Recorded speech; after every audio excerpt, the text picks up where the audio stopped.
Hey everyone, welcome back to the channel. Today I'm going to show you how to create a stunning masking effect in Canva using some of their brand new features.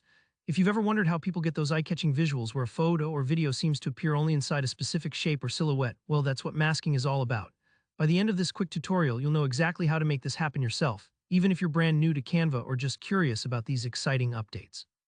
Let's dive right in. I already have an image ready, a simple silhouette which makes demonstrating this effect nice and clear. If you want to follow along, just hop onto your browser and search for silhouette PNG images. Look for ones with a transparent background as that's key for masking to work correctly. Download one that you like. Don't worry, there are tons of free resources out there, so you're bound to find something that fits your project.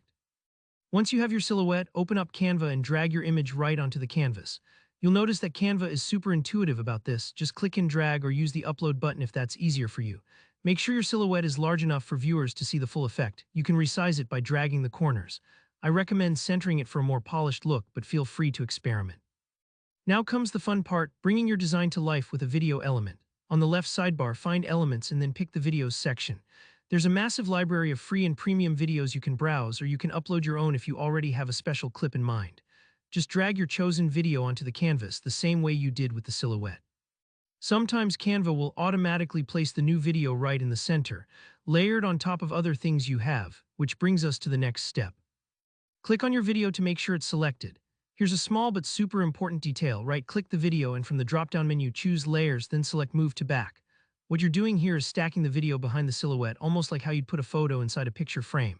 The silhouette is the frame and your video is the artwork behind it. This order matters. If the video is in front, the masking effect won't show up. If you're not seeing the right options when you right-click, just double-check that your video is actually selected. Now with your layers in place, press play on the video to preview the masking effect. You should see the video play through only within the shape of your silhouette, just like magic. If the video spills over beyond the mask or things don't look right, don't stress, just resize or realign until it looks the way you like. This part might take a few tries, but you'll get the hang of it quickly. Think of it like arranging pieces in a collage. Sometimes a little nudge here or there makes it all come together. And there you have it. In just a few steps, you've created a professional-looking masking effect in Canva thanks to their improved layering tools. Imagine the creative possibilities. You could reveal text through someone's outline, animate your brand logo, or make dynamic photo collages for social media, all with this technique. If you found this helpful, let me know by hitting that like button. And if you have any questions or run into any snags, drop a comment below. I always love helping out. Don't forget to subscribe for more Canva tips and creative tutorials. Thanks for watching, and I'll see you in the next video.